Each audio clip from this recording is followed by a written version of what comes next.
Everyone. Thank you for joining us today. We're here for another installment of the Women's Career Series brought to you by Zeta Phi Beta Sorority Incorporated, the Eta Phi Zeta chapter, which is our Chapel Hill chapter, and Ladies of Sigma Gamma Rho Sorority Incorporated, the Beta Pi Sigma chapter, also the local chapter for Durham and Chapel Hill. Today we have with us four amazing panelists that are all in different healthcare professions. And they're here to share with you all their story, their journey about how they got where they are today. They will share with you some insightful advice and share with you their obstacles and hopefully leave you a little bit more empowered today on this Saturday. And my name is Shayna Holman. I am a dentist in Chapel Hill, so I know this path all too well. It can be a long path in many of the healthcare professions. This is my co-host, Ravi. He's almost 3 months. I'm home today with him because my husband has the big kids juggling soccer practice. So yeah, but without further ado, I want to introduce our panelists.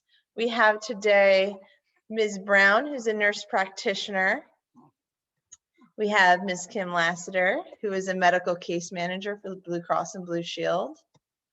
And we have Ms. Merard, who is an occupational therapist. And we have Dr. Herbert, who is a pediatrician.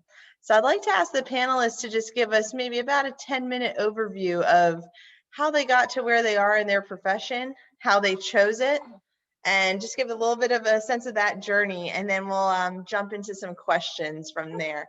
So yeah, about 10 minutes, panelists. Can we start with Ms. Brown? You can undo and you can share your screen. Perfect. If you'd like, yes. Thank you.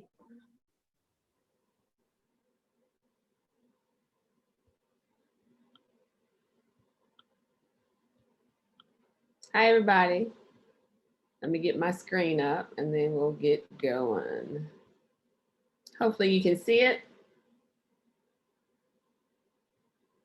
Perfect. All right, so as previously mentioned, I am Nikidra Brown. I just titled my topic for today, or my talk for today, Faith, Hope, and Love. So hopefully by the end of this, you'll be able to see how all of those tie together. And I also like a little interaction. So hopefully you all know what the chat is, so we can interact a little bit in the chat as I go through some of this. It just makes it a little more interesting, I think, anyway. All right, so I am from a little town called Aurora, North Carolina. So that's where it all started. So if you have ever heard of Aurora, North Carolina, please put a yes in the chat. We all get super excited if we're from small towns and people have heard of where we're from. But if you see Raleigh, Durham here on your left, Aurora is exactly east, directly east of Raleigh, Durham. And if you go about 10 more miles past Aurora, you actually end up in the water. So I typically say it is probably the furthest east you can actually go from Durham and Raleigh. So that is where I'm from, and that's where it all started. And so faith is one of those things that actually started for me as a child. Of course, we all know who are in the religious or biblical realm that faith is the substance of things hoped for, the evidence of things not seen. And so when all else fails, I just have a little faith. And so that has been what has guided me throughout all of these years. Small town high school, my high school had less people in it than my total biology class in college. And so I was a salutatorian of my graduating class, and we had less than 50 people to graduate. And so I, over the years, saw commercials on TV. We also didn't have cable. Cable didn't run to Aurora back then. So we didn't have cable. So we had 3 main channels, and we're so happy when Fox came through. We got that 4th major channel. And I would see commercials on TV for the University of North Carolina at Chapel Hill, and the voice and just the pictures. And I told my mom one day, I'm going to go to school there. And she was like, are you? I said, yeah, I'm going to go to school there. And I couldn't have been more than 10 or 11 at the time. And I said, I'm going to go to school there. And eventually I would see more commercials and nothing else other than commercials, because of course we didn't have social media then, right? I did go to the library and just started to read more about the school. And lo and behold, I actually applied and ended up going to the University of North Carolina at Chapel Hill. I applied to UNC, my mom made me apply to ECU, which is close by, but I didn't want to go to any other school other than UNC, and I had full faith and confidence that I was going to go and I would be accepted. Let me also say I was the salutatorian of my class, as I previously said, but my testing ability has always been subpar, in my opinion. For my SAT, for example, I think I got a 970 or maybe a 980. I know I didn't go get over 1,000 on my SAT. And so quite naturally, people who were helping me with college admissions, they were like, are you sure you want to apply to UNC? Have you seen your SAT scores? I have seen them and I still want to apply. I have seen what the requirements are and I still want to apply. Are you sure? I am sure. Are you sure you want to help me? Because this is what I want to do. And so I applied and I got into Carolina. I went to Carolina, ended up going to nursing school. Of course, everybody who goes to Carolina, or most everybody who goes, says they want to be pre-med, right? So I was no different. Ended up going to biology class and getting intimidated because I said my biology class was like more than the people who were in my whole total high school. I was like, oh my goodness, all these people. It finally hit home when I went to biology class for the first day about where I was and how many people that were there, and that I had to do something to stand out or make myself stand out in the crowd of all the people who were there. So I ended up applying to nursing school, had my head down the books for the first and the second years, probably a blur. Ended up getting into nursing school and finding a job my freshman year, actually in the financial aid office. And so there was a posting for a job and everybody else was passing it by. And I was like, yeah, I'll do that. I don't know anything about financial aid, but I'll do it. And so I did it and ended up working in the office with a chancellor. I didn't really know what she did. I just did what she told me to do, file papers, run this off, do this and do that. I also ended up volunteering at the nursing school. You know, you got to sometimes put yourself in places where you want to go. So I ended up volunteering in the nursing school just to put myself in the atmosphere, just seeing what people were like who were there, just making sure that they knew my name, because my name is Nikedra, right? So it's not a name that you're going to easily forget. So when you see Nikedra, formerly Martin, you would know, hey, I know a Nikedra. Hey, I know somebody by that name. And so that's where I ended up doing. The lady that I ended up working for at Carolina was the was the president of the Nursing Scholars Program.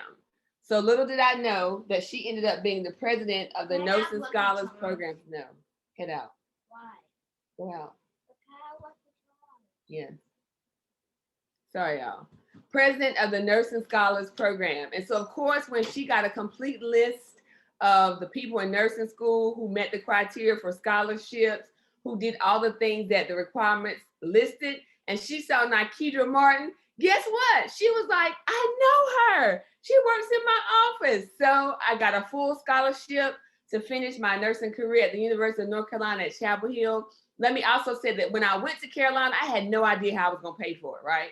My mom was like, you can go, but now I don't know what's going to happen to the rest of this. She never told me no, but she also, at the time, I really didn't know how much we didn't have. You know, it's like I got there, I was like, I needed this and I needed that. But I got there and I made it happen, y'all. So the main thing I want to take away from this, or let people take away, is that you have to put yourself in places where you want to go and you got to make it happen. You got to have faith, but faith without work. You got to put some work in. I couldn't just sit in my room and say, okay, well, I hope I get a scholarship. I hope somebody pays my way. You got to put some work into that thing. So I got my scholarship, I passed NCLEX, and I graduated Carolina. I had no student loans, no debt. My first job was at Duke University. So I took a job as a registered nurse at Duke University Hospital on a medical surgical unit, got all the skills that I ever would have wanted, but I quickly realized I want to call some shots. I don't want to be the person who's just always taking orders, who the doctors look at and say, hey, are you sure about this? Who you always get questioned behind. I wanted to be able to give some of those orders. So then I started to reevaluate my plan. Did I want to go back to med school? Did I want to do be a PA? Did I want to do an NP? What exactly did I want to do? I started pulling back on that faith. And then I applied and was accepted to Duke University. So I started my graduate career at Duke University and became a nurse practitioner. So for those of you who don't know what a nurse practitioner is, it is a nurse with an advanced practice degree. So we can diagnose, we can prescribe, we can treat, and we can treat chronic and acute illnesses.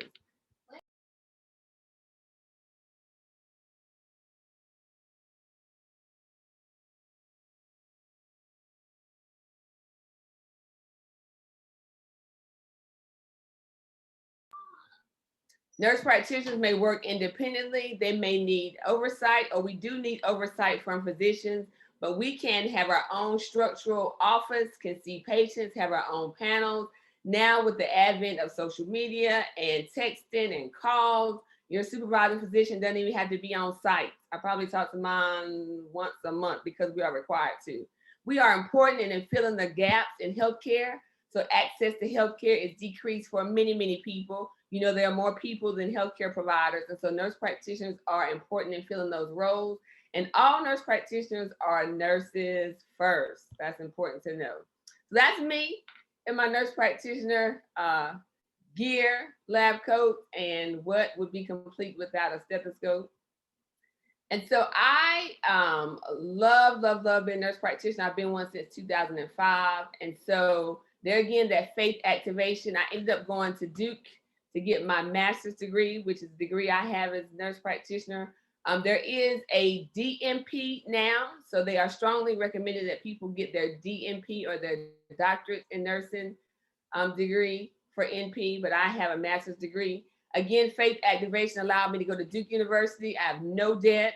Duke at the time was $900 per credit hour. I can only imagine what it is now, but it was $900 per credit hour. I was taking between 9 and 12 credits per semester for 2.5 years. So again, faith activation allowed me to work and find out what it was I needed to do to be able to find loopholes that they didn't know existed in the system because I read, because I can read books. And what you said was, if I did this, you were going to pay for that. And what you said was, if I worked this many hours, you would pay this amount of my money. And that's not what you say, but it's written down here. And so I was able to find those things, and I graduated and I had no debt from Duke. Praise the Lord.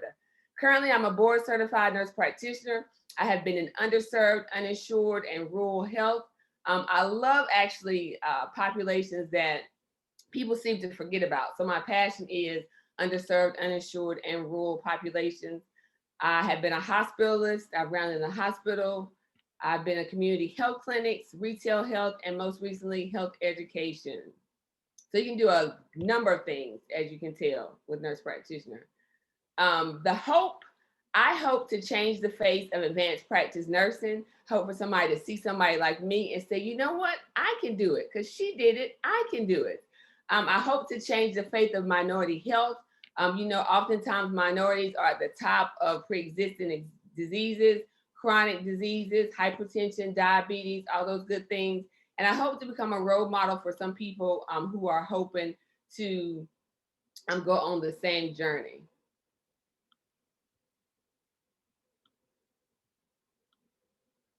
So show me the money. Everybody wants to know, how much money are you making as an NP? What does that mean? People who want to be nurses or affiliate themselves or hear things about nursing, they're always saying, oh, I know nurses make a lot of money. Well, my very first year as an NP, I made more money as an RN than I did as an NP that year. Can you believe it?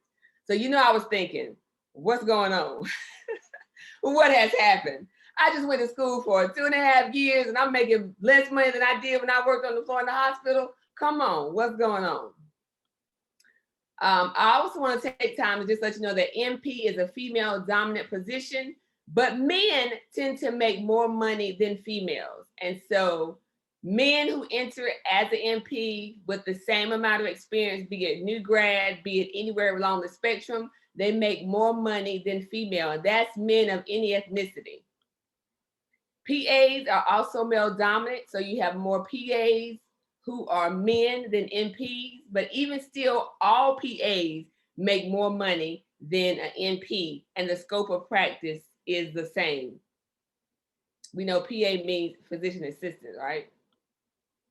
Women, just in case you are unaware of the wage gap, women had to work from January 2020 until March 24th of this year to make what men made between January and December of last year.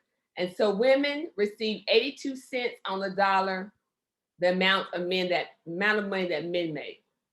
So why? We talk about that for various reasons, and that can be debated. But by and large, men are more likely to negotiate their rates.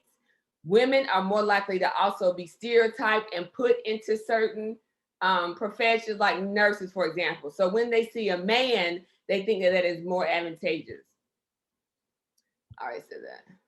All right, so let's talk about what I've done after graduation. So I decided again that I really wanted to make sure people who are less than those who have quality care are able to get the care they need. So I have a nonprofit called Zing Life Services.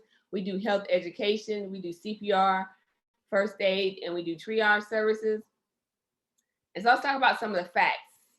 More than 67 million people, or 1 in 3 adults, have hypertension. Y'all know y'all couldn't leave without hearing some of these facts, right? Surely you couldn't have known that. More than 1 in 3 million adults have hypertension. If you look at the numbers that we have here right now, listen, 1 in 3 people are going to have high blood pressure. 1 in 3 also have pre-hypertension. And y'all know how we do, because we said we have pre-hypertension. Oh, my blood pressure has been high, then it's okay, then it's high, then it's okay. You have pre-hypertension. Less than half of the people who actually recognize they have a diagnosis of hypertension are really at goal.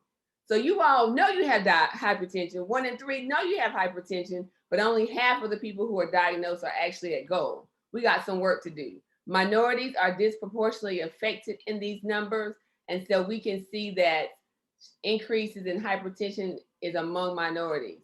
71 million people have high cholesterol. We know that cholesterol leads to high blood pressure, heart disease. 1 in 3 people with the increased bad cholesterol are really at goal. So about 1 in 3 people are at goal for cholesterol, because nobody wants to take cholesterol medicines, right? I've never seen many patients who are just jumping at the bit to say, oh, I'll take that medicine for my cholesterol. Most people want to know what they can do to decrease or change their diet. And less than half of those with high cholesterol are actually getting treatment. And we know that this increases the risk for heart attack and stroke. So if you're listening to me and your provider has said you have high blood pressure or you have high cholesterol, be mindful of where your numbers are. Be mindful that these are the things that causes chronic health diseases, that causes heart attack and stroke. And just make sure that you are doing what it takes to get your numbers under control. And then there's me. For those of you who know me personally, you know, in 2018, I had a major life event, health emergency. I had no risk factors. So I am not the person that you read about in textbook. I don't drink, I don't smoke, I don't have diabetes, I don't have high blood pressure, I don't have any of the pre-existing diseases, right? But I had a health emergency in 2018. And so I want people to also know that sometimes you can do what it takes, but things happen. But the way you take care of your body before something happens is the way your body is going to show up after it happens. All right, so the plan, the pandemic. So we all know we were in a pandemic all of last year. Lives changed around the world. What changed for you in the pandemic? You can go ahead and put that in the chat really quickly. What sorts of things changed for you in the pandemic? I know for sure something changed for you. I see some babies. Y'all will see my babies here strolling through. They're used to me being at home now a little bit more. So what sorts of things changed for you in the pandemic? There has been lots of things that have changed. This was a year in a glance. So we had a year, most of all, in a pandemic until 2020. So this is my family at Christmas. That's my daughter Sage, myself, my husband Mario, and then Bryson, who you also just saw here. And so we made it through Christmas in a pandemic. And so I really started to evaluate kind of faith and hope and love and all those things and what it really meant. Because if you didn't realize that in a pandemic, if you didn't see people or know people you loved, or you couldn't see people who you loved, or you lost people, it really started letting you be able to see all those combinations of things in a pandemic. So last year, even in the pandemic, healthcare was one of those things that was in demand, right? So last year I talked about making, in my first year as an MP, I made the same amount that I made as a RN. Last year I made the highest amount, of the most money that I've ever made in my professional career in a pandemic, y'all. So last year I made the most amount of money I made in my professional career. My husband and I, we decided to be good stewards of our money. We've done some investments, some real estate, made some purchases. But then you realize that, money is not always the answer, right? So in February of this year, I took a leave of absence from work. You probably saw that I worked at Retail Health. That's my most current position. And I took a leave of absence from that job, and I walked away. I walked away from my primary job. I made high six figures last year, the height of my career, as you would call it. And I walked away. I used faith and the works and hope and love to be able to start a new path about being passionate about helping particularly minority women take control of their health, take control of their life, and not just be stereotyped. So this message is for those people who say, I really, really want to step out and do something on my own, but I'm afraid. So I took the leave of absence though, because I was on the verge, right? We always say faith without works, and we always say faith over fear. But when you're really challenged with the fear and the faith, it really takes something within you. So I retired myself from my job at 42 years old, y'all. And so nowadays you can find me with my husband. He started a new business. You can find me with these two kids in and out here. You can find me as executive director of my own company, which is Zing Life Services. And then you can find me one day a week. I work a community health program for FIT.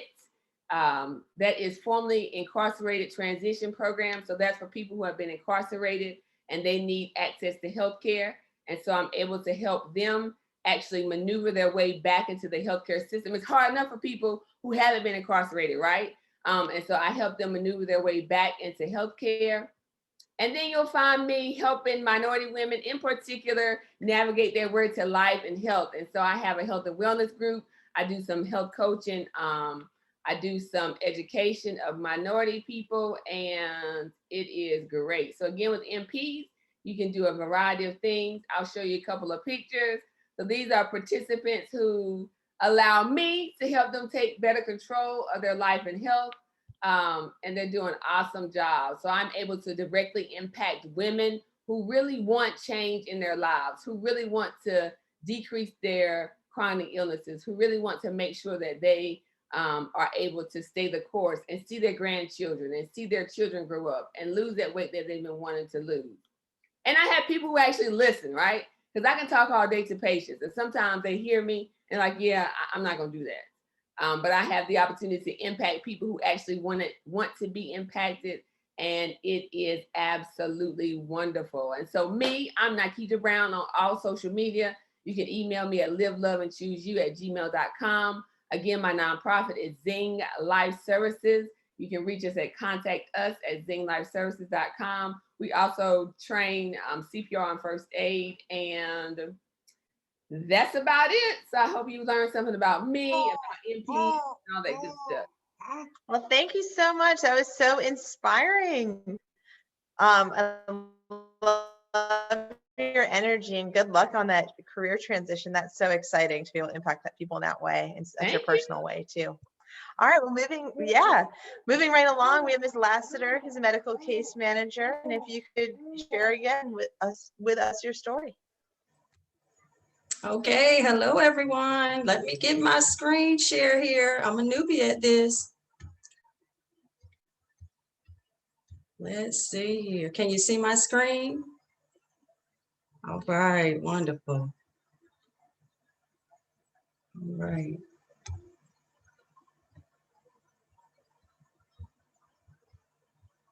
Okay, so you see who I am. I'm Kimberly Lassiter. I am a registered nurse. I'd like to thank first Beta Pi Sigma for having me for your women's services program. And I decided to start out since this is a women's career series, in letting you all know some of the barriers that we as women, okay, have had to overcome in very recent years in order for us to even say that we have a career. And we look at Shayna, it's amazing. She's there with her baby. Some of the actions that we're going to talk about in a minute, Shayna would not definitely have been able to be a dentist, let alone have her child on the job. So, all right, so I first wanted to start out with that. So as you can see on my screen, I know that Wakanda and Okoye are fictional characters, okay? But they can be to me whatever they want to in my head, okay? So I wanted to start out and say, you know, I may not be Wonder Woman, but I can do things that make you wonder. So these things that I'm about to tell you about are going to make you wonder, and you're going to say, wow, it is amazing that we are here as women, as Black women, educated. And listen, we just had a 42-year-old say that she retired, correct? So let's see what we come from here. So women were allowed to vote under the 19th Amendment that passed in 1919, but that was a start, but not a finish, right? So we know that this likely applied to Caucasian women, correct? And not necessarily us. And so we don't have to go into the Voting Rights Act or the Civil Rights Act, but just wanted you to see that there's a fight for women voting, and we all know the fight now that's going on with voting. Not until 1974, a law forced credit card companies to issue cards to women without their husband's signature. So if you weren't married, you weren't getting a credit card, okay, let alone be outside of the house. You know, they wanted us to just stay at home and take care of the children. And so your husband had to sign for you to get a credit card. 1978, women could be fired for getting pregnant, and that changed with the Pregnancy Discrimination Act of 1978. In 1973, women could serve on juries in all 50 states. There were some that did before that time, but it wasn't until 1973 that all 50 states followed suit. In 2013, the military lifted the ban on women in combat. So prior to 1973, women were only allowed to be in the military as nurses or support staff. That was it. So, you know, we've seen women now with flying choppers, you know, on the airplanes in combat, etc. Ivy League education was off limits until the 1970s. So your Harvards, your Yales, Browns, Dartmouth, all those places that used to be, of course, male dominant, we could not go until the 70s and some into the 80s. Courts first recognized sexual harassment in 1977. Okay, I don't have to speak on what's been happening with the Me Too movement, but it wasn't until 1977, and I was 7 years old, okay, that a court said, you can't do this to a woman in the workplace or anywhere. Women paid more for their health insurance until it was outlawed in 2010. Okay, so that's only been a few years ago, and most of the time women still pay more. The birth control pill was approved in 1957, but only if you had severe menstrual distress.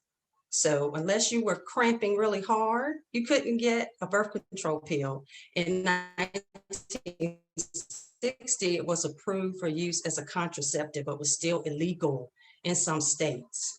Okay, so just a little piece for you all to see what we've had to overcome and what we still have to go through today. But just think about those women back in those days and what they were able to do. So we're thankful for those shoulders that we stand on. All right, so my personal journey to nursing. I am from Gaston, North Carolina, Northampton County, to be exact, the northern half of the state.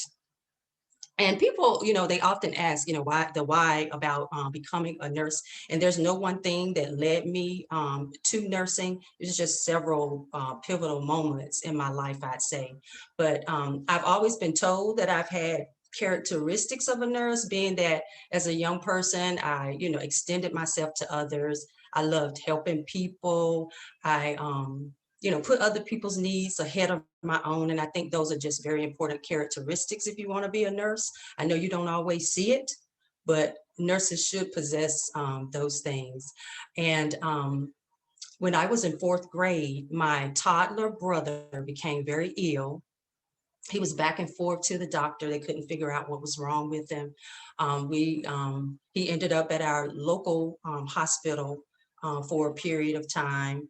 He was then transported to a major medical center, actually Duke University Hospital, and he succumbed to his disease. So he died at 18 months of age. So of course that was a one moment, because in my mind I'm thinking, why couldn't they figure this out? What was it? And what were these people doing? Why couldn't they figure it out before that happened? The second pivotal moment was my middle sister became a nurse. And so, we like to follow in the footsteps of the people around us and the things that we see. And she always got great feedback as to the type of nurse she was and the care that she rendered. So when I began to think about school, number one, it was on athletics, because I'm in the same boat, didn't have any money. Mama said, you're gonna have to figure it out the best way you can. I could play basketball. I got offered some scholarships to 3 universities. I made sure that the one I chose had a nursing program. So I started at Winston-Salem State University. And once I was admitted into that program and started the clinical journey, which is where we go in and service the patients, I knew that I had found my calling. I knew that that was the very place that I needed to be. I loved going into those settings and taking care of people in their most vulnerable states. And I had great mentors, excuse me, I had great mentors who took me under their wing, because I'll say, you can go to nursing school and get all of the technical information, but you have to learn the art of nursing. There's an art to it. And you have to know how to bridge the gap and create relationship and know where boundaries are with people when you're taking care of them when they're ill, and you're taking care of their families, because it's a holistic approach when you're at the bedside and someone's sick. And I'm sure each of you has had a great experience with a nurse or a bad experience with a nurse, and you'll say, she doesn't need to be a nurse. Or those nurses have been the very backbone of what your family member needed in that healthcare setting, because a lot of the times the nurses are, quote unquote, telling the doctors what to do. It is true, you best believe it, because we see your patient, your member in the hospital, and I'm talking specifically hospital, we see them, we spend that time with them, we understand the little nuances and things that are happening with them and things that might be wrong, and we make recommendations and nudge the doctors in the right way and collaborate with them. So I would just say that it's been a great career path for me. I wouldn't trade it for anything. And I just love what I do. All right. So some degree choices, I wanted to give you that information. You can enter into a diploma program, which is typically offered by a hospital. I know of only one in North Carolina, that's the Watts School of Nursing in Durham. You can obtain an associate's degree in nursing. It's 2 years at a community college, or a bachelor's degree, which, as it says here, is becoming the new educational standard for registered nurses. Generally takes 4 years. And anyone completing a program accredited by the North Carolina Board of Nursing can sit for the National Council Licensure Examination for Registered Nurses, also known as NCLEX.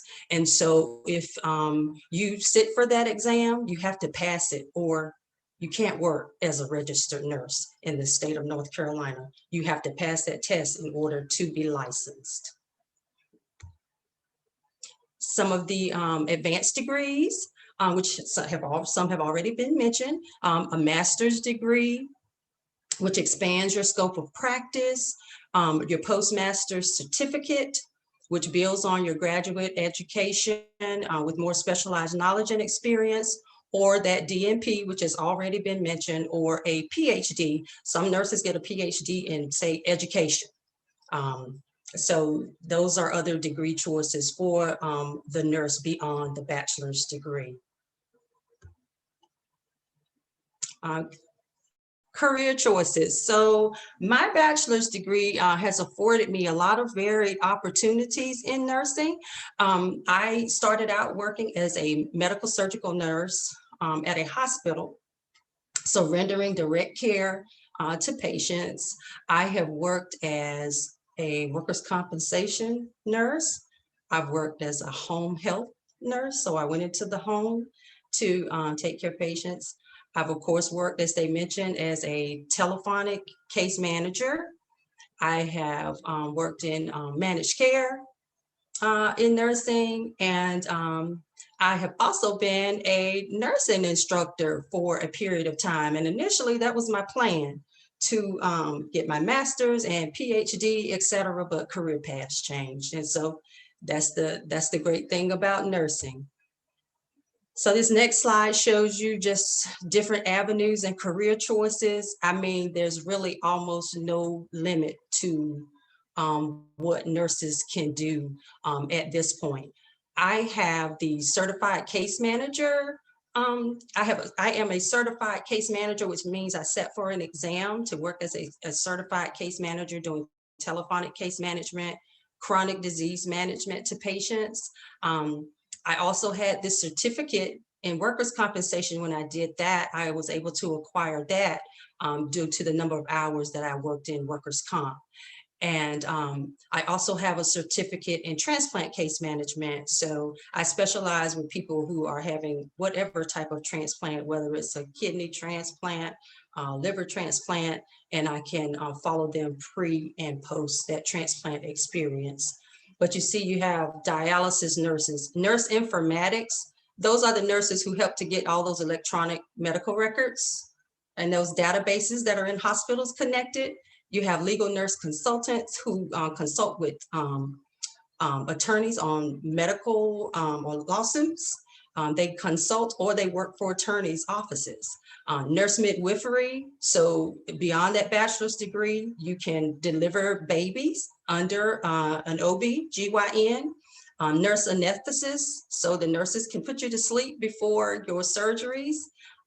Practitioner, which we already had a practitioner on. Researcher, travel nurse, chief nursing officers, y'all, it just runs the gambit. So I say that to say that if you want to be in healthcare and you have a passion for people, that's the first thing you need to have, then definitely consider nursing, because the sky is the absolute what you can do. The other thing I'd like to say is if you're ever in a situation where a nurse isn't doing what they need to do, then you tell them that another nurse told you that you need to be showing this person some dignity and respect and compassion, because that's what they need right now. And they're looking to you for that. And it should stop them dead in their tracks to think about what they're doing if they're deciding they're going to be providing care for people, whether that's in a hospital setting or as I was doing on the phone with people. Because I was bridging the gap for people between appointments, because you leave the doctor's office and they give you all of these prescriptions and you don't know what they're for, why you're taking it. You're just taking these pills. And so I would intervene in that area to say, hey, what are you taking? Why are you taking it? Make sure you take it on time. This is what you should look for. This is what should happen. If this doesn't happen, call about these complications. So, so yeah, that's what I would say. Definitely be sure to, approach a nurse if a nurse isn't doing what she or he should be doing when they're rendering care to a patient. Not fussing, but that's my soapbox. So my last slide here, ladies, is a salute. I always like to salute the person from whose shoulders I stand. And I'm not sure where Mary Eliza Mahoney sits in most nursing curriculums. I just know at HBCUs, you will learn about her and her life, and that she was America's first Black professional nurse that you see graduated in 1879 from the New England Hospital for Women and Children. She was also a staunch advocate of women's rights, of course, at that time. And she also created the Colored Women's Nurses Association. The name of the actual association fails me now, but they actually ended up joining with the American Nurses Association eventually when they allowed Blacks in, right? Okay, so that's the end of my presentation. I hope I've given you all something that has been helpful, and I do thank you all again for having me. Yes, thank you so much. It's amazing all the different things you can do as a nurse. You know, I don't think I had any sense of that when I was an undergrad about just how many professions you could get into and how many different fields. But yeah, thank you again. All right, next up, we have Miss Merard talking about occupational therapy, another field I had no idea about as an undergrad and still am learning. I actually just referred a newborn baby to an occupational therapist, and the parent said, "What's their occupation?" I said, "Eating." And they needed therapy they needed a specialty of an occupational therapist, but that's something I've recently learned a lot about. So very excited to hear your presentation. Thank you. Hi, everybody. Can y'all hear me? Okay, great. I'm Joanne Murad. I do have a slideshow, but Amber is going to take it over for me because I'm having a little bit of technical difficulty. So Amber, I'll say next. So yes, I'm Joanne Murad. And this month is actually Occupational Therapy Month, so this was like wonderful when I was asked to do this. I said, yes, I will talk about OT until I'm blue in the face. Next, Amber. Okay, so before we go into what is occupational therapy, I want to tell you a little bit about myself. I was born in Brooklyn, New York. I'm an 82 baby, yay. I'm a last of 4 children, and I'm a family of nurses. Everybody in my family is a nurse, RN. My mother just retired as a nurse from 2 county hospitals in New York. My sister's a nurse. I have CNAs, I have LPNs, I have everything. And when it was time for me to learn what I was going to be, I said, nope, I'm not being a nurse. I'm so sorry. I was the one that was like, no, I'm not doing that. I love what you guys do. I salute you, but I like my life. And you ladies, y'all in the hospital more than I need to. And you know, my mom I called her Superwoman because she worked at 2 county hospitals, but she was always there in the morning to give us breakfast. And she was always there at night. I don't know how this lady did it, but seeing all of my family members become a nurse, I was the one that said, nope, I'm not doing that. Give me something else. And so I knew I wanted to be a therapist, but my therapy journey, I thought I was going to be a physical therapist. That's all I talked about, physical therapy, because that's what everybody talked about. So that's all the therapists I knew. So just like, you know, there's a class that scares the bejesus out of you. So I went to the University of Buffalo and took chemistry. Chemistry 1, I slid it by. Chemistry 2, it kicked my butt. I couldn't understand nothing. I was like, I'm good with formulas, but it was like this, but this. And I was like, no, I can't do this. I failed it fabulously with the F, fabulously. I got F for fabulous, that this is not your thing. So I went to my counselor and she was like, Joanne, you are not getting into PT school with 2 F's on your record. Like, that's not happening. And I was like, but this is what I want to do. And she was like, she looked at me for a second. She was like, I don't think you ever should be a physical therapist. She said, you don't have the attitude for it. She said, she said, I don't see it. She said, I'm going to put you in the OT program. I looked at her like boo boo the fool. Like, what is OT? I said, I don't know. She was like, it's occupational therapy. I said, I'm not getting nobody no job. I said, I don't have the time. I said, you need to know what you're doing for your own self. I don't have the time to get you a job. She said, no, Joanne, it's not that. And she said, I can't really explain it, but I know this is what you're supposed to do. So I'm telling you, I went, when you talked about faith, Nikija, I went on faith. Didn't know what OT was, didn't research it. I didn't research it. I didn't see how much it cost. I didn't do anything. I said, okay. I said, does it have chemistry in it? She said, no. I said, okay, I'll do it. And I went into OT, but mind you, I already had 2.5 years under my belt for PT.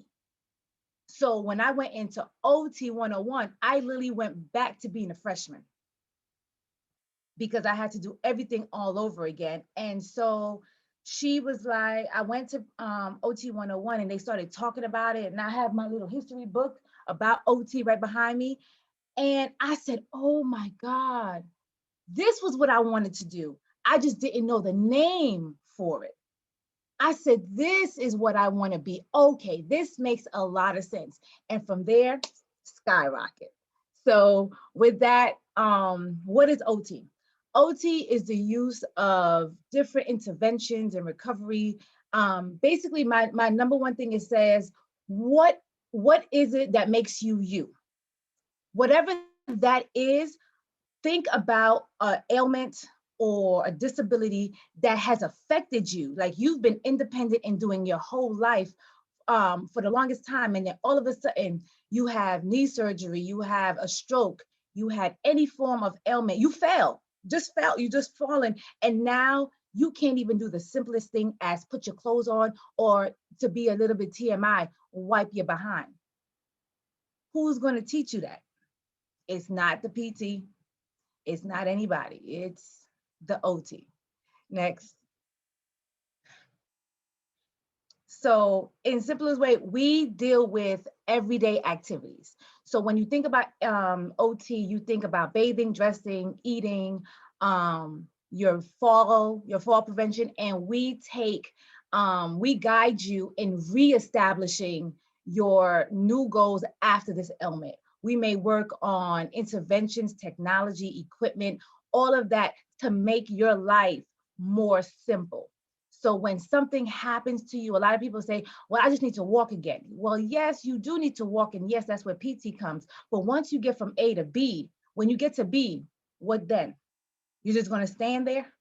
You have to actually do that activity. So it's the activity. So when you think about occupational therapy, it's the occupation of life. What makes you you? And how did that ailment affect your life and your occupation as a mother, a teacher, a nurse? I've had people that has been CEOs. I've been people that had been astronauts. I've been construction. You can't use your hand anymore. This can be your livelihood, and now you can't use them at all. That's where OT comes in. Next. So when we think about how can we help, like I said, we may work on meal prep. Like I have my old little ladies, I'm from Brooklyn. Southerners, you ladies love to cook. Like I got fat for my first 2 years of being a home health OT, because again, people want to start cooking and they want to, I'm like, okay, what's your favorite meal? So we would teach you how to stand up and have that endurance to make that meal, because a lot of people don't understand making coffee. If you break it up, you have to get up, you have to have good balance, you have to have good core strength, you have to be able to reach above, get all the equipment. Then you have to do body mechanics in order for you to do that activity without falling. And all of that encompass what OT helps you do. So I always say I'm a different type of OT. You'll notice a lot of OTs, they are very ADL, that's what we call it, the activity of daily living, with bathing, dressing, and cooking and cleaning. I'm more strategic. I look at the whole body first. I can't expect that you're going to be able to dress yourself if you don't even have good sitting balance to do that activity. So I go from the foundation, and that's just this training that I've had, that I go from the foundation and I teach you how to do sitting. So I will mimic you putting on your socks. So that's maybe just taking your hands and sliding your hands from your knees down to your to your ankles. Some people can't even do that. And so we work on that core strength. I work on a lot of upper body strength. Because of Medicare, we have to cut the body in half. We don't like to do that, but because both PT and OT was trained on the whole body, but we have to cut it in half. And OT does upper body strength, endurance, safety, and PT does the lower body. And they do walking. We do walking too. We just call it different. They call it ambulation. We call it functional mobility, but that's just to get paid, honestly. Nothing real different. But these basic things, these building blocks of everyday activities may become difficult after injury, disability, illness, and OT looks at the whole thing. I have a little speech when I finish with my, my evaluations or I meet my patients. I say, when you're done with me, I want you to have the confidence that you had before to do what you needed to do before you had this knee surgery. Before you had this stroke. You may not be 100%, but if I can get you as close to that and you feel confident, I want you to say, Joanne, I got this. Once you tell me that, then I know I'm confident that you actually have that quality of life that you need. Because my goal, I'm okay with nursing homes, but if I can prevent you from to go into the nursing home as long as possible, that's my goal. What makes you safe in your own home, so you don't have to go into that nursing home? That's my goal. Next. Okay, so OT, we do a lot, just like the nursing. We do the typical stuff, ADLs, hygiene, but we also can go in depth with sexual activities. I've had patients that's been paralyzed from the waist down, but they have a couple and they want to understand, how do we do this again? We want to be intimate. I've actually had to teach different strategies and use electrodes to see if I can stimulate, areas so they can be, do what they have to do with their sexual activities. I've done, child rearing.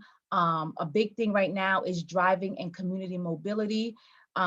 When someone's license is taken away because they're older and or their vision is impaired, or that some people may think that their cognition is impaired, the first thing that they do is that they call OT to do cognitive assessments on them. And I also do visual acuity. And I make sure that their visual depth perception is appropriate for driving, because you'll be surprised that just turning your head to look at your your blind side, it's a lot. And some people can't do that. And so I do a lot of driving assessments. I do a lot of cognition, is a big deal. And some things that people don't know is that we also do workers' comp and construction, especially with universal designs. A lot of the houses that you see that's built is based off of universal design. And it was OT that actually helped with the protocols of that.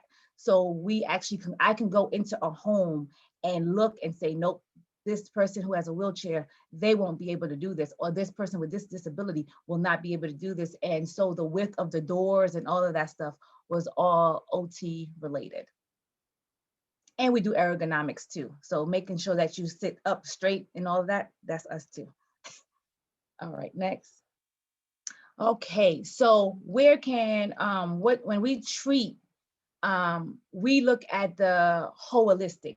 When you think about OT, it's all about holistic, the view. So we use adaptive devices. We do wound care as well with the, corresponding with the nurses, especially when it comes to pressure ulcers and wounds. We have patients there that may not be able to move in their bed because they're bed bound. So they have wounds, they have pressure ulcers. So we actually work in collaboration with the nurses, where I will do bed mobility and teach patients how to move so they can relieve their, pressure off of their bottom or on a bony prominence, so they don't get skin breakdown. I specialize in stroke recovery. I'm weird like that. I love how the brain works. When somebody has a stroke, they'll be what we call flaccid. That means that an arm, a leg, it just doesn't move anymore. They don't need, some people don't even know it's there. I'll touch them and I'll be like, who arm is this? And they'll be like, it's yours. And I'd be like, oh, okay.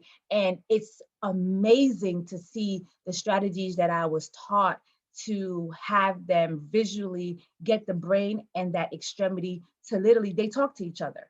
And my job is to use neuromuscular re-education to actually help that reconnection between that arm and the brain. And there's a lot of small techniques. I can go for days, but it's just amazing to do those little techniques and then just to see somebody say, I can do this. Oh my gosh, like I cry. I'm like, oh my goodness, we can do a lot with that. And it's just wonderful. I've done sensory integration where we have a lot of patients that, is very sensitive, sensitive. And so I may use pressure relief so they can, relieve any anxiety that they have. Some people may be light sensitive, and we'll work on that.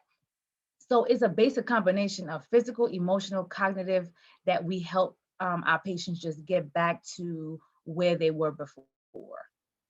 And a little tidbit, I know how to break a wheelchair down and put it back together, because again, that's the biggest thing is mobility and being independent. So we were trained on that. We do wheelchair and bed, adaptive equipment, and physical therapy. They'll do the walker and the cane. But a lot of times people are confused. They're like, oh, I need a wheelchair, call PT. PT will look at you like you boo-boo the fool. They don't know what they're doing. They're like, here, we measure, we know exactly what to do. And they usually say, go to PT, go to OT, but it's funny because everybody thinks PT first. And in all honesty, it should honestly be the opposite. They should be thinking OT first and working with PT to get there, to help too. But, we're getting there. Next. Okay, so children. I had the blessing, children, like you said, you had a referral for OT. OT is a dominant with children. We work on different areas in regards to cerebral palsy, neurological disorder, rare disorders, a lot of motor disorders, just teaching a student how to pick up a pencil in a correct way. There are different grasps that we teach them, and we use play because the child's occupation, so we talked about adult occupation, but a child's occupation is to play. Their occupation is to participate in class. Their occupation is to put their clothes on. So those little small activities may be a lot for a child. And a lot of times that we'll work on a lot of sensory issues, a lot of writing tasks for them. And it's just for them to be stronger and to navigate little difficulties in their life. So we, OTs are really, really, we work in the neonatal, we work in schools, a lot of schools, definitely, in outpatient setting. I had an opportunity when 2 years ago, my father passed away, and I needed a break from the adult rehabilitation because all I saw was my dad in all of my patients, and I couldn't take it for a while. So I had to take a break. And I said, what better to take a break than to play with kids? And that's what I did. I did that for like 6 full months. And they actually gave me my rejuvenation to go back into adult care because it was just about that play. It's that pure play. And to see a child that can't play, it's really heartbreaking. I've had a patient that had cerebral palsy, and her goal was to go and run with her friends. Well, all she had was upper body mobility. She had nothing on the bottom. So I strengthened her upper bodies. I made sure she can actually, rotate her body. And then I put her on a body board. And literally I got on the body board, she got on the body board, and we flew down the hallway. And just to see that was amazing. And her mother was like, she had, she has this different aura about her. What did you do? I said, we played. She said, I was like, you played? I was like, yeah. And they couldn't understand that. And I showed them how she ran. And I got her special gloves that she can go outside. And I got her a outdoor bodyboard. and they put her on there and she played and ran with her friends, and that was her occupation. And that was just, tremendous. So yes, next. All right. So just like nursing, we can specialize in a lot of things. If you're not, I was in a program where we had the opportunity to learn a lot of other areas, not just physical disability. We had some, male OTs. That was weird because it was 3 of them, and we were like, OTs are really a woman dominant discipline, but to see men, they were interested in actually assistive technology. So they were into the computers. So they did OT, and they were the ones who, like the voice activation, a lot of OTs had a hand in the voice activation of computers. We do sitting and mobility. When somebody is paraplegic, they can't move their legs, but they can move their arm. The remote on in the cars to help, to do the gears. We've worked on, of course, autism, aging, my geriatric population. That's the elderly. That holds a very special place in my heart. We also do hand therapy. That's a big thing for us. I do low vision. I'm specialized in low vision therapy. When someone has any type of form of vision, I actually assess their environment, and sometimes they have a problem with figure ground, which means that they can't really see what's coming or going. So I will use like contrast. So you'll see me I have a lot of colorful duct tape. And when I know somebody's about to fall or there's a step there, I would actually color it in a different bright color. And that would be someone's visual cue to say, okay, something is changing. And that would help them prevent them from falling. And that's the biggest thing, adapt the home so they can be as independent as possible. And again, like I said, I am I'm a big advocate for stroke recovery. Next. So where do we work? We can work everywhere. This was just a tidbit. We can work from every setting, but you can put next, Amber. So, oh, you didn't refresh. I had color coordinated this, but that's okay. So, in regards to where we can work, the majority of OTs work in the hospitals. I couldn't do it. It was boring to me. It was not, I didn't feel like I had a good grasp on my patients. So, but you can work in the hospitals, you can work in schools. The biggest, I think what's coming up now is honestly home health because of COVID. No one wants to go, nobody wants to stay in a hospital, and no one wants to go to a skilled nursing facility. And in a skilled nursing facility, a lot of people call it a nursing home, but it's not. There's no more nursing homes, actually. You have a skilled nursing facility where half of the building is rehab, where people are coming and going. And then you have another half where people are staying. That's the long-term facility, but there's no nursing homes now. But nobody wants to go to skilled nursing. Everybody wants to go home. So everyone is coming. Home health is actually making a real comeback. I actually want to work in academia one day, but right now, just still working as an home health OT. Next. So difference between OT and PT. That's the number one thing everybody always says. What's the difference? Like, don't y'all do the same? No. Like I said, you think of PT like the body mechanics, and the OT is to integrate you into normal life. So I always say point A to point B. PT works with you on your balance, your gait pattern and all that stuff. They get you to point B. Me, I focus on once you get to point B, what do you need to do? What is your number one goal, and how do I do that? I'll use strengthening, I'll use balance, I'll use safety, I'll use endurance training. But once we get there, that function, that number one function, I can tell you a story where a lady, she couldn't go home. I was working in a skilled facility. She could not go home because she was at high risk of wounds on her bottom, and she could not wipe herself. And they said, because you cannot wipe yourself, you can't go home. And that was detrimental. So she said, Joanne, we need to wipe. I said, yes, ma'am, we will.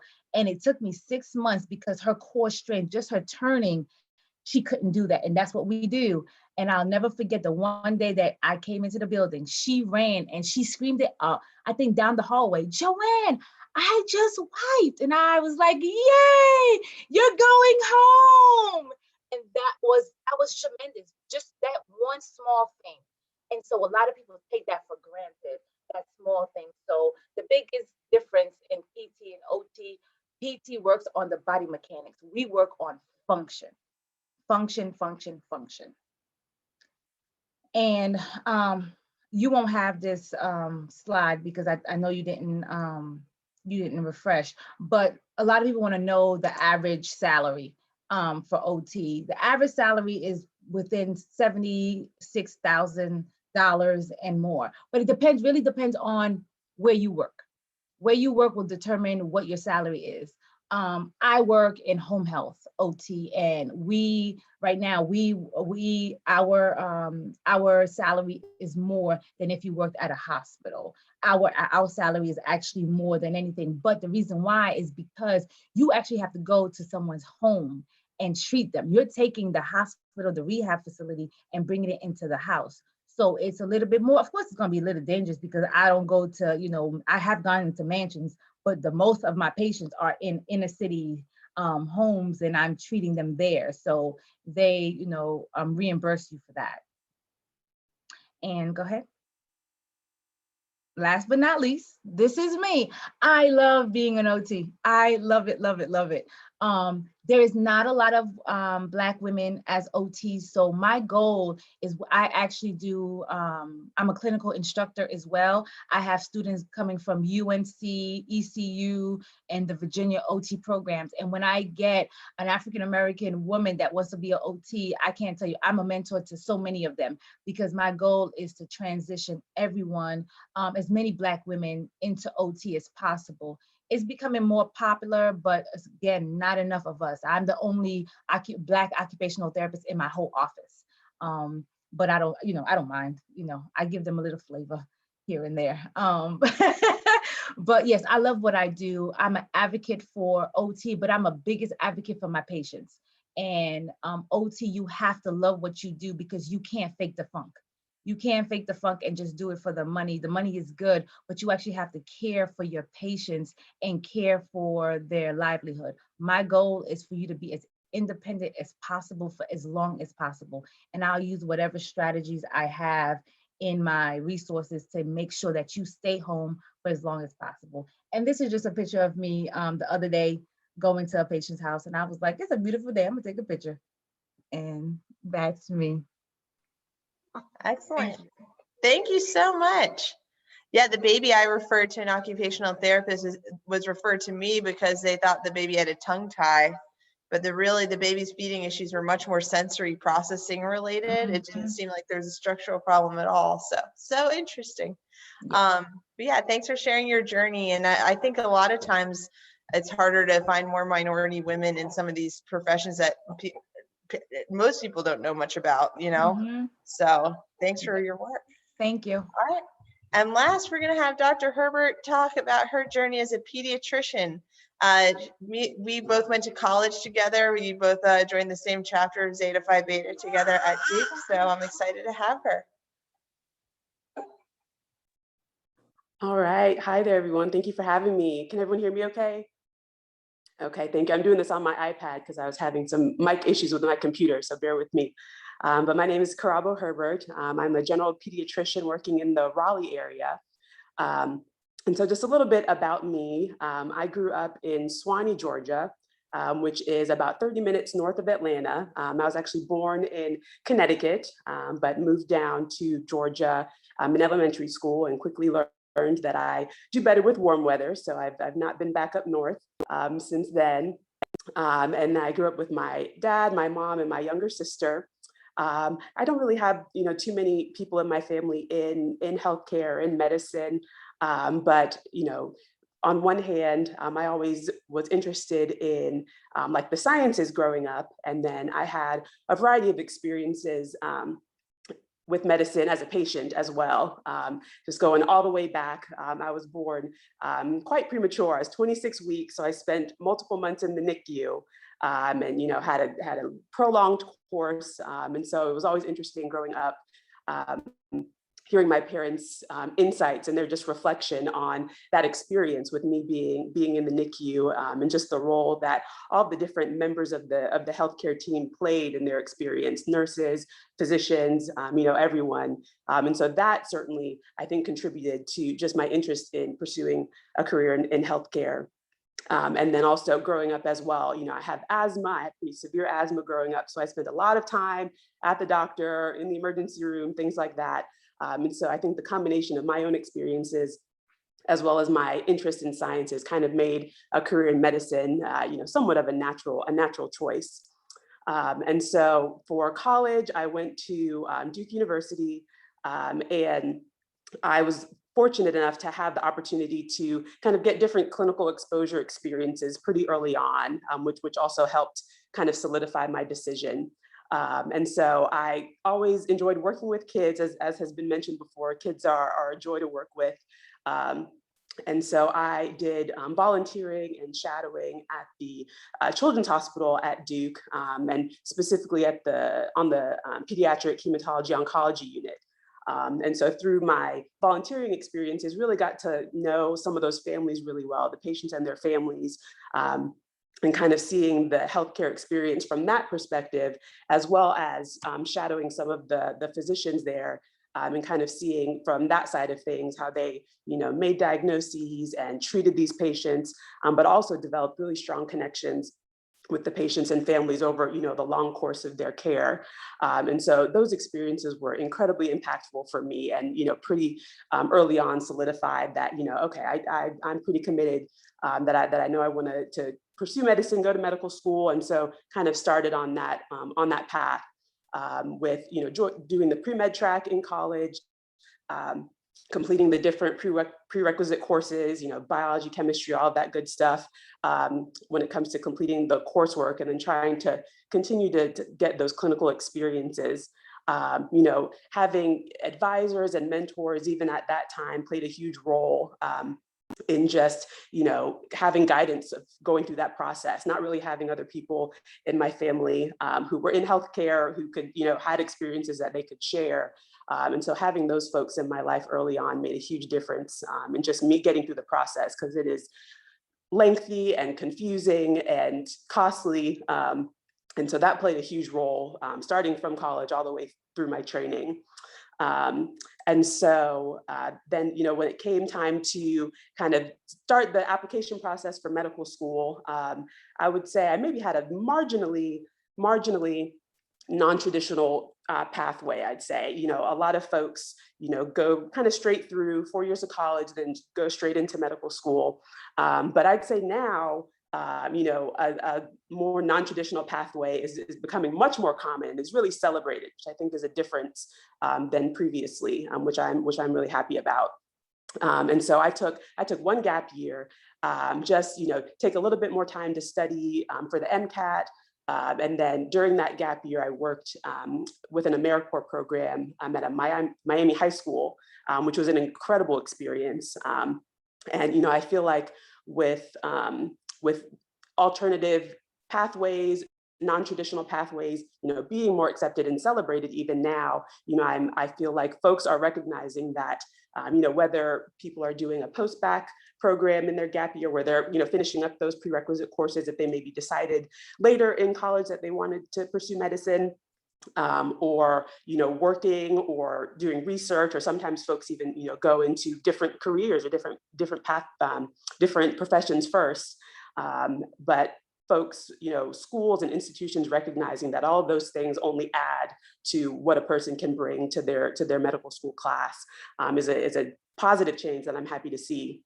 And so I took just one gap year, and then during that time was when I was doing my applications and interviews for medical school. And so it was, I certainly think, cost is definitely, can be a limiting factor, and it can be a barrier for folks, because when it comes to interviewing for medical school, interviewing for residency, you have to travel to these institutions, staying at a hotel, multiple days, things like that. But, so that was something that definitely was a little bit of a difficulty. But I ended up going to University of Virginia in Charlottesville, Virginia for medical school, which was a great experience. And, again, from early on, I knew that I was interested in working with kids. So, we keep an open mind because you kind of get your breadth of experience to different specialties in medicine during medical school. But I knew kind of even going in that pediatrics was at the top of my list, or something that involved working with kids.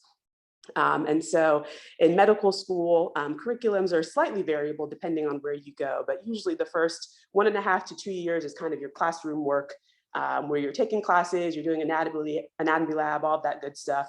And then comes the first of many board examinations. And so step one is probably the scariest, I think, for students or folks progressing through their training, because it, what I would consider, unfortunately, holds an enormous amount of weight, based on your score when it comes to what specialty you might, be successful in matching in, which I find can be difficult for a lot of folks, because it really can change people's trajectory. So that's a very stressful time. I was very blessed to have a good support system when it comes from my family, from my classmates. We had supportive advisors and folks in administration as well. And so having, a strong team throughout the whole journey is also really critical for folks' success. But so step one, kind of made it through the trenches, and then you get to the second portion of medical school where you're doing your clinical rotation. So this is where you finally get the time to work with patients. Like, this is what you wanted to do the whole time. You're out of the classroom, in the hospital, in the clinic. And usually, it's 1 month at a time. You're doing different rotations, pediatrics, internal medicine, surgery, OB-GYN, psychiatry, kind of just getting the broad exposure to kind of help folks figure out, what they might want to do if they don't know already. Or, some people come in with one idea and then they have that experience and they realize it's not for them. And so then they change and go to something else. And so, as I expected, I loved my pediatrics rotation. I loved all the faculty, loved working with the patients. And so my fourth year was really spent doing, pediatric specific rotations and getting ready, taking a second board exam, step 2, at the end of medical school, and then getting ready for residency, which is the next step in training. And so folks, when folks graduate from medical school, they now have their medical degree. They are, MDs, and then you go into residency training, where you just do more intensive training in the specialty that you've chosen. So for me, I chose pediatrics. I knew that I wanted to kind of stay in the South. As I mentioned, I don't do cold weather. And so I've kind of always stayed in the Southeast. And so that's kind of where I pinpointed when it came to residency, applying to residency programs. I knew I wanted to go to a program that had strong training in hospital pediatrics as well as primary care, but also a program that, I could tell prioritized diversity. And so I was very fortunate that I ended up matching at UNC Chapel Hill. The residency application process is another lengthy, kind of time-consuming, but very unnerving process. You kind of do your applications and your interviews like you would for medical school or any other thing like that. But the difference there is that once you have interviewed and once institutions have interviewed all their applicants, the applicants make a list of ranking their top to whatever the bottom is, ranking the programs where they interviewed. And then the programs similarly make a list ranking their applicants from number 1 all the way down to the bottom. And then there is some magical algorithm that matches the applicant to the institution. So you kind of, you try to be realistic, you try to reflect on what your experience was at that institution, how you feel about them, but also trying to gauge how they might feel about you, and try, to rank, I feel like I got a lot of advice about, making a spreadsheet, making pros and cons lists and things like that. But at the end, I really just followed my gut and what I felt, how I felt when I was at UNC particularly. And I felt, that sense of family, that sense of community, that I would be well supported and well trained. So I kind of went with that, but folks have different approaches to how they make their decision. But you kind of, each side of the coin makes their list. And then there's match day, which is usually in March, where you kind of find out where you end up. So it's a little bit unnerving, because you can have your heart set on a place, but that doesn't necessarily mean that you'll match there. And you kind of, sign a contract and you're committed to completing, however many years of that training is, depending on your specialty at that place. Folks who are married or in relationships, they kind of have to go through a similar process, but there's a risk that they may not end up at the same place. They try to at least, maybe strategically rank so that they will end up in the same city, the same general area, but that's always a risk as well. So again, support system, super critical during this time. It's very stressful, because things are somewhat up in the air and out of your control. But so I ended up at kind of coming back to the Triangle area at UNC, and that was another great experience. Very rigorous training. But had a wonderful support system. My program director is Dr. Kenya McNeil Trice. She is a pioneering Black female physician. She wore multiple hats, program director. She was an active attending, so was providing patient care directly in the hospital as well. And was a pioneer for diversity initiatives, throughout the pediatrics as well as throughout residency programs across the hospital. And so I had great role models there, and folks that were looking out for me. I similarly to medical school, we kind of did rotations. Once a month, you'd be in a different subspecialty portion of pediatrics in the hospital, in the clinic, in the emergency room. We worked at multiple hospitals actually in the Triangle area, and kind of just getting as much exposure as you could so that once you get to the end of residency, you can then make a decision for the next fork in the road, which is, do you want to subspecialize or do you want to go into general pediatrics or primary care? And so throughout my course of, my 3 years of residency training for pediatrics, I really enjoyed a lot of the different subspecialties. And so that lent itself to primary care pediatrics. And, the length of residency is variable depending on your specialty. For pediatrics, it's 3 years. A lot of the surgical subspecialties, it's 5 years or more.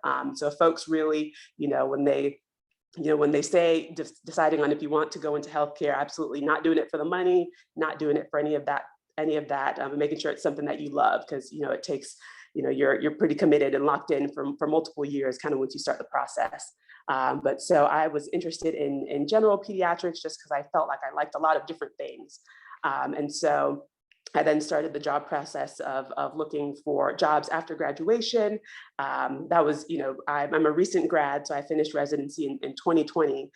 So the application process was a little bit pre-COVID, but, starting my first, job as a primary care pediatrician in COVID times has certainly been interesting. But, I think having great mentors, great advisors to kind of navigate that process, because residency was really our first job. What folks, once they've graduated from medical school, have their MD, have their medical degree, first time you're seeing some income after, these multiple years of schooling. But it's a kind of a regimented process. So you don't necessarily have to do the cover letter and all of those components of a normal job search process. And so even just getting support and guidance through that was really critical. But I knew that I wanted to do primary care pediatrics. I wanted to work with a diverse patient population. Working with kids is wonderful, and working in the outpatient setting, you see kids, from newborns all the way through adolescents to young adults. And so seeing that variety is really fun. It's awesome, getting to, grow with these patients and families. Oftentimes you're seeing a patient and all of their siblings. So you really get to know the families really well, which is one of my favorite parts. And then I work in private practice. And so, we have a lot of that continuity. We do still see babies in the nursery and the hospital as well, though. So I get a good mix of things. But so it's been really fun. I'm a new grad, so a lot of my insight is through, that, med school residency, that training process. But it's been really fun to be out in the community. Working in COVID has been pretty crazy. My practice in particular, we have a drive-through clinic. So we, patients that are sick or have any sort of sick symptoms, we're seeing them. We have a big two big tents set up outside in the parking lot, and parents, we're in our full PPE, parents drive in with their kids, and we kind of do our evaluations and our visits outside. So, we're fortunate that we have the resources to be able to still provide that service for kids. But it's been wonderful. I love working with my patients and their families. Again, having support from family, from friends, my faith has played a huge role in just me, being successful up until this point. Through my different stages of training, I've worked with, different diversity initiatives and working with medical students and residents, and just trying to, keep the pathway going, and, hopefully continuing to pull folks up with us. Because the diversity in medical school classes, residency programs is increasing each year. And I'm really happy to see that, folks will post their, match day classes. This is the pediatrics class of this. And, you're seeing a lot of different people. And, you want your healthcare team to reflect, society and where you live and the patients you serve. So I'm really fortunate to be in this position. And it's been a great journey thus far. And I have a long way to go. So but the support and that I've had going through this process thus far has been critical for me. Excellent. Thank you so much. That's such a long path to become a physician. I know we are very short on time. We only have about 5 more minutes left. Please feel free to drop some questions in the chat for our panelists. And if there are no questions from the chat, my one question for you all is, can you speak a little bit more to the support systems and how you and your mental health through all these years of training that you've been through? Like, what kind of people did you have around you, or things did you do for yourself to manage stress in some of these more stressful times?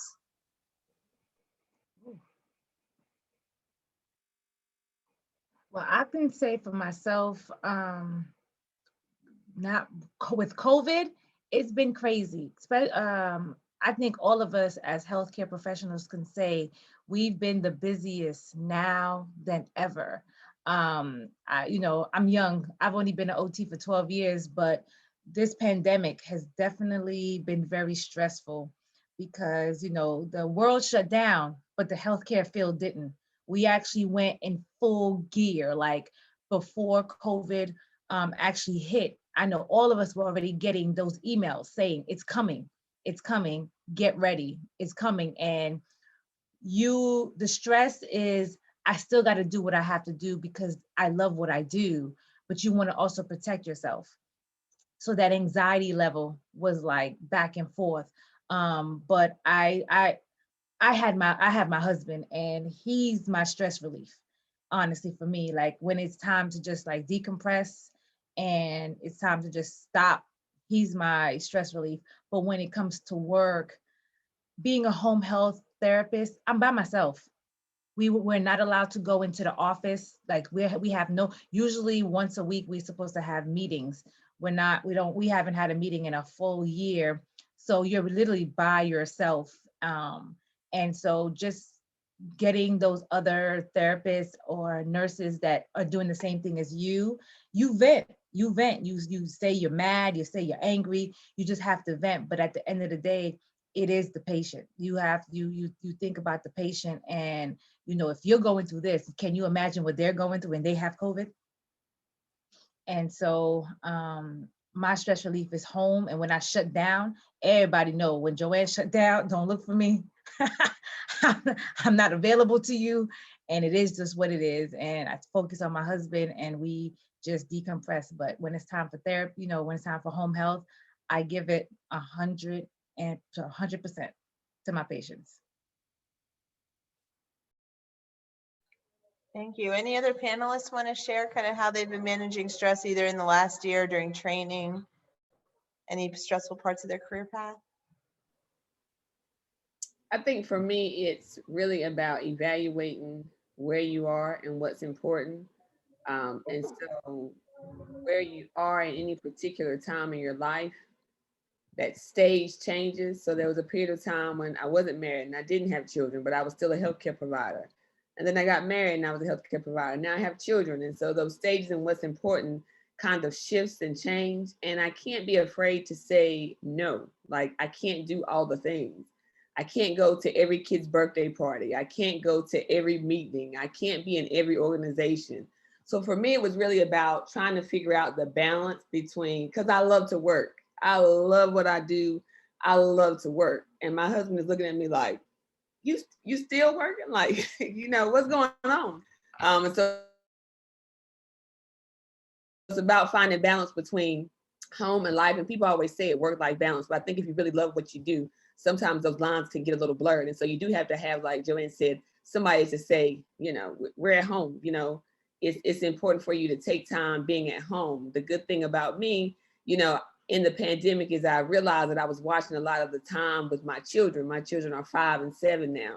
And so on Saturdays like this, I really wouldn't have opportunity to do this because I'd have to be at work. We work on the weekends for some time, for most part. And so that balance has been good for me because now I'm able to do things with the children. I'm able to see them kind of grow up, and I'm able to attend some of their events, be it virtually, online. So it's just been a shift in terms of what has become important to me. So sometimes things that used to not be important because they weren't at the forefront, kind of they change and they shift in terms of where you are in your life. And so it's no one answer for that. It just depends. And of course, faith is helpful, counseling is helpful, friends are helpful.